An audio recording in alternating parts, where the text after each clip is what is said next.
Tell him to bring me my money. Bring it to me right now.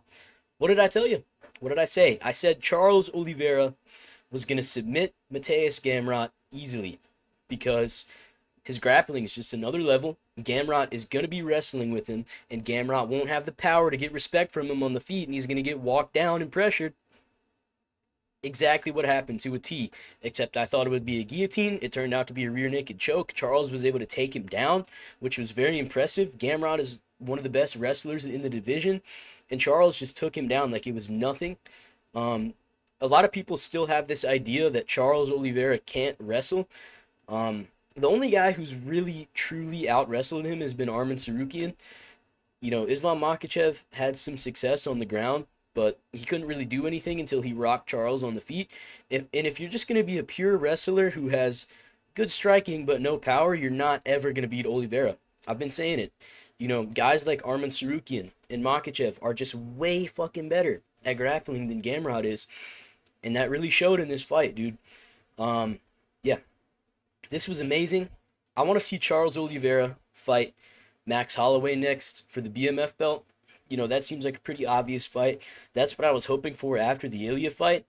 But, man, Charles looked good. He just went out there. He got cracked with some shots. Gamrot was landing, but he just doesn't have power. Charles walked him down, beat him up on the feet. I think Gamrot shot a takedown in round one, and Charles went for an omoplata, I think it's called. I know there's an omoplata and a go-go-plata. I get the two confused. But they got into a scramble, and then Charles took his back in round one. Almost had a rear naked choke. Gamrot was defending very well. But in round two, Charles went out there, and he was absolutely just walking Gamrot down, landing hard punches on him, throwing his kicks, throwing his knees, just walking forward with his high guard up, just taking punches and beating the shit out of Gamrot. And he took him down in round two. Shot a takedown, lifted Gamrot up, slammed him down, and took him down, got his back, and locked in the rear naked choke. Dude, it was amazing. Big respect to Gamrot for taking this fight on short notice. This was a big opportunity for him, and obviously he didn't come out on top, but taking a fight with Charles on short notice is very impressive. And Charles Oliveira is not washed. He's not.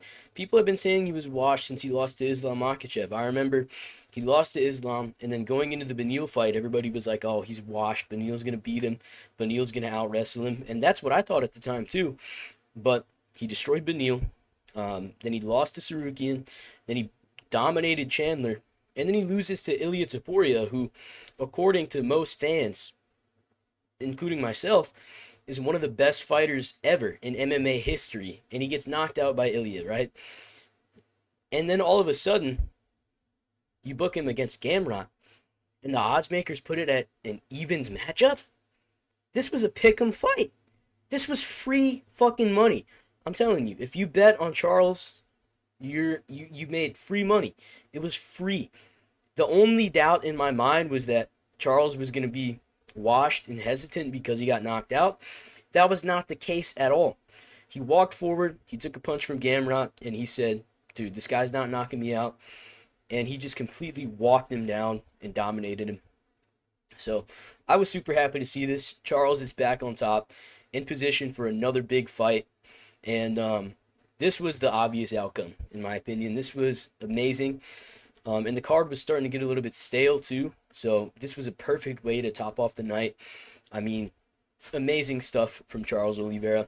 Co-main event, Davison Figueiredo versus Montel Jackson. Now, was it foolish for me to pick Montel Jackson by knockout? Yes. Yes, it was. But I will say, there was an argument for him winning this fight. He landed more on the feet in round two, and he definitely got round three. So I will say he could have won, but Figueiredo really didn't do much in this fight, and Montel was very hesitant because he got taken down in round one, and he showed he could, get up and get out of the worst positions, but he was still hesitant. He was worried about the takedown the whole time.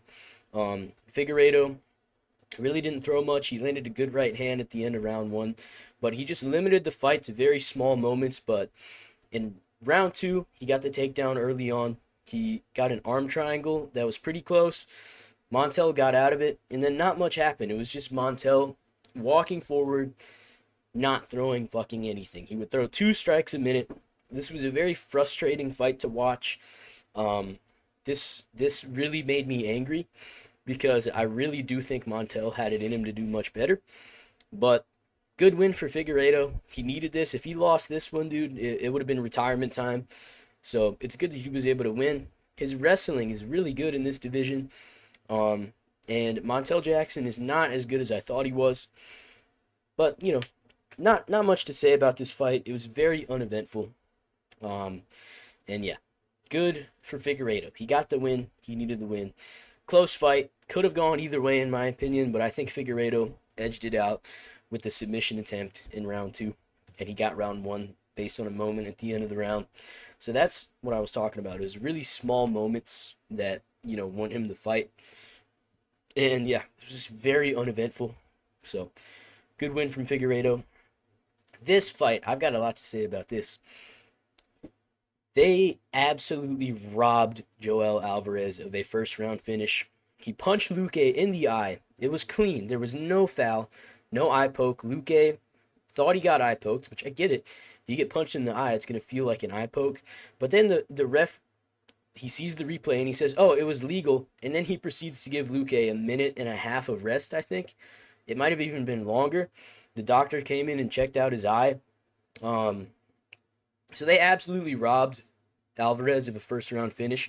I guarantee you he would have got the knockout. So that was really bad reffing. I don't think they should let that guy ref again. Terrible decision.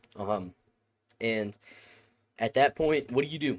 But Yoel went on to win the fight. He looked good on the feet. I was a little bit worried going into the fight about his, boxing defense.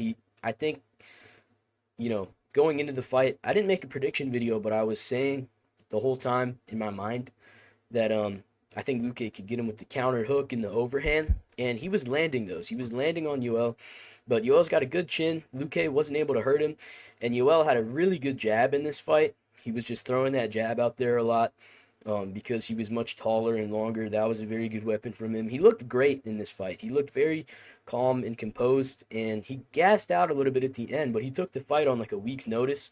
So this was an impressive performance, and he was robbed of a finish. Like, he would have gotten a finish. This is his first decision win. But round 2, I think Luque shot a takedown and then just kind of like curled up into a ball like in the Buckley fight again. Like, it was the Buckley fight all over again, I thought, for a second. He was able to survive, but Yoel landed some nasty fucking ground and pound. He was threatening some submissions. He didn't end up getting them, but he just stayed on top of Luque and just started landing some very big ground and pound shots. Round 2 was a 10-8. Round 3 was a weird round. Luque was doing okay at the start and then shot another takedown. Same thing happened, and then he got caught in an inverted triangle for like half the round, and it just stayed there. And not much really happened. So the third round was very uneventful. Round 1 and 2 were great. Yoel got the finish, basically, and then he almost got the finish again in round 2. Luque's chin was better than I expected. He took a flying knee right on his chin. I thought if he got hit with that type of shot, he would crumble instantly. So he didn't look terrible, but he looked pretty bad, especially his grappling. It was a very bad look. I think Yoel has a lot of potential at 170. I could see him cracking the rankings easily, maybe like the top 8 area. I think if he fights somebody like Sean Brady, he'll lose. I think, Ian Gary would be a tough matchup. I'm not sure how he's going to do against these, top contenders in the division, but I think he can get himself into a position where he earns a fight with them at least. And I think he's very good. I think he should be matched up with, who do I think he should be matched up with? Let me take a look at the rankings for a second. I'm going to pause the video. That's right. I was thinking about it after the fight. I think Joel should fight Jeff Neal. I want to see if he can pass the Jeff Neal test. His boxing defense looked a little bit dodgy in this fight. He was getting caught with some shots. Jeff Neal would be the perfect guy to capitalize on that, but I also think Yoel would be able to hurt him on the feet. I think he could mix in his wrestling. because his grappling looked really good. Maybe not the wrestling. He didn't really get a takedown. It was more Luque shooting takedowns and then not being able to finish them, and Yoel just kind of pushed him over. But this is definitely Yoel's real weight class. He didn't look small. Luque was definitely bigger, but Yoel didn't look small, which is a good sign. This is his real weight class. Um, so I would like to see him fight Jeff Neal next, definitely. I think that's a good fight. I think there would be some very entertaining striking exchanges in that fight. And I think Yoel would look to mix in the grappling. We'll see how that goes. I think that's what they should do. Jeff Neal's going to be out for a while after that knockout. Um, Yoel's probably going to want some time off too. So I think that fight next year, I would love to see it. This fight, Mario Pinto versus Jonata Diniz. Pinto was really funny on the mic afterwards. He was talking in Portuguese, and then he said he didn't speak English, and then he started speaking with the fucking thickest London accent you've ever heard in your life, which was very funny. But this was very impressive. We got one, dude. We got one. This guy, when I look at him, I would immediately say he passes the Tabora test. I think he would beat Marcin Tabora. We're looking at a potential top 5 contender here, and I'm very excited. I've been on the hype train since his Contender Series fight. I made a prospects video a while back. He was in it. He's very good, man. He's good. He has very good striking. We didn't get to see that in this fight, but he's very well rounded, and that's what he showed. He took Diniz down very easily, completely dominated him. He locked in a nasty Kimura. I can't remember if it was a Kimura or an Americana, but he was wrenching Diniz's arm. Good on Diniz for being able to get out of it, but that must have fucked up his arm. Pinto's grappling is very impressive. He was able to get into mount so many times and just land hellish ground and pound. He completely dominated Diniz, and he got the ground and pound TKO in round 2. Very impressive. When you got a young heavyweight who's not fat, he's well rounded. You're looking at a top 5 contender immediately. And I'm excited to see where this guy can go. I think he's very good. And he showed very good fight IQ, not striking with Jonata Diniz, even though I think he could have, and been able to win. So this was a very impressive performance. Very good stuff from Mario Pinto. This fight, Khan Ofli versus Ricardo Ramos. I don't have much to say except, what the fuck am I doing ever picking Ricardo Ramos to win a fight? He goes out there, he almost gets a knee bar, like seconds into the fight, and then Khan Ofli takes his back, standing, gets the submission. Khan Ofli's decent. I'm happy he got this win. If he didn't get this win, it would have been him out of the UFC most likely. So I'm happy for him. Good stuff, but not a whole lot to say about this. I'm just kind of salty that I picked Ricardo Ramos. I can't believe I did that. But Khan Ofli looked good. He got the submission. It was good. He defended that knee bar very well. So this was good stuff from Khan Ofli. And very exciting finish. This fight, Michael Aswell versus Lucas Almeida. Michael Aswell just went out there and beat the fucking shit out of him, dude. He kept landing this right hand. Dropped Lucas Almeida several times. The ref let this go on for a little bit too long. This was a vicious beating. Lucas Almeida just offered no resistance at all. Michael Aswell is a very clean boxer. He's good. He's got some power in his hands, and he's very technically sound on the feet. So he's very exciting. I'll be looking forward to his next fight, and this was good stuff. Rafael Filho versus Clayton Carpenter. I picked Carpenter. I don't really know why. I didn't do a lot of research for this card, but Filho is one of the best submission artists in the UFC, dude. He almost submitted Mokaev. He submitted Clayton Carpenter here. This was very impressive. He's one of the best jiu-jitsu guys at flyweight for sure, and he can submit just about anybody. You know, you go back and look at that Mokaev fight. He was this fucking close to finishing him. This was a very impressive performance. So I was happy to see this. I think he's a very interesting fighter at flyweight. This fucking fight pissed me off. Pissed me off, dude. Because Petrino went out there looking to wrestle, and after it didn't really work, he kept trying to do it. And I really think he would have been able to knock out Thomas Peterson in like 3 minutes if he just decided to not wrestle, because he showed he could defend the takedowns. Thomas Peterson had nothing for him on the feet. Petrino dropped him at the end of round 1. And round 2 was just fucking dog shit. Petrino kept trying to wrestle, and then in round 3, he lands that fucking nasty uppercut left hook combo. Peterson goes out cold, face first, into the canvas. Nasty knockout, but terrible fight IQ. We saw this versus Anthony Smith. For Petrino, he stuck his head into a guillotine. He's got a lot of potential, and he's a fucking beast physically, but he's kind of retarded. So I'm not sure how far he's going to go at heavyweight. If it wasn't for his fight IQ, I think he could go very, very far, but I'm not sure. Good knockout. It shouldn't have taken that long. Shamil Gaziev dusted this guy up in a minute. So very underwhelming until it wasn't. Very awesome KO. It was like an oh shit moment. But then, you look at the rest of the fight, it was just terrible. So good knockout from Petrino, but really, really terrible from the start of the fight until the knockout, honestly. But this fight, Bia Mesquita versus Irina Alexieva. I didn't watch the full fight, but I saw about 2.5 minutes of the first round. Mesquita's a very good grappler. She's got insane jiu-jitsu. Alexieva's not very good, but I think she will go very far. Mesquita will in the UFC. She's just a really fucking good grappler. So not much more to it. She's amazing. And I would like to see if she could work her way to a title shot and fight Kayla Harrison one day. Jiu-jitsu versus judo. That could be cool. But yeah, good performance. Very impressive.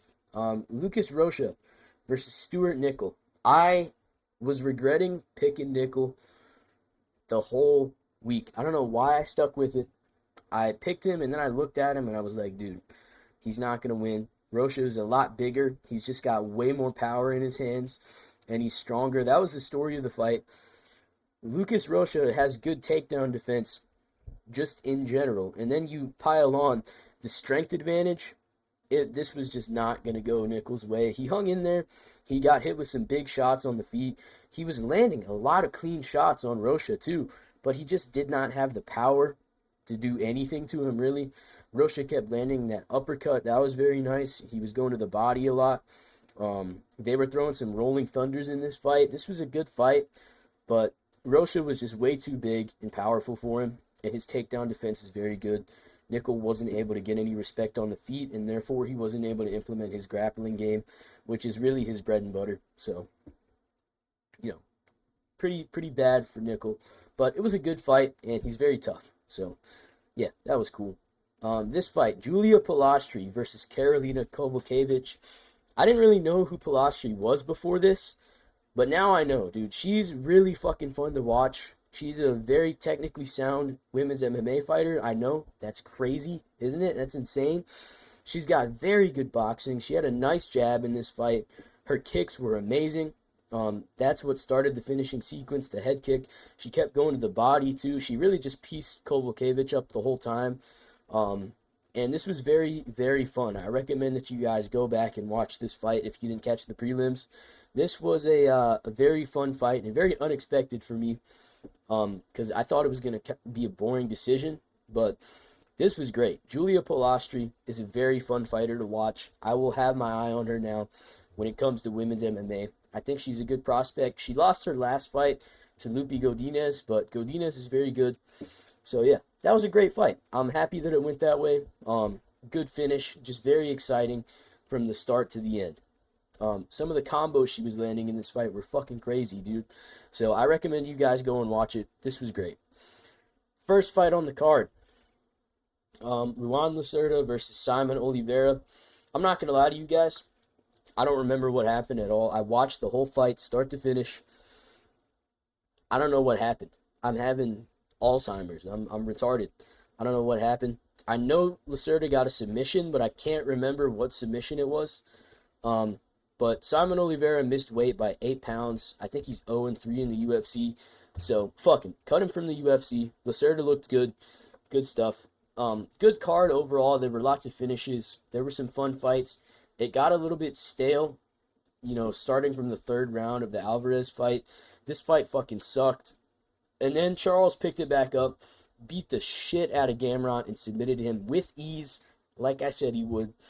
And I'm so happy. I couldn't be more happy about it. I hope you guys enjoyed the card, and have a great day.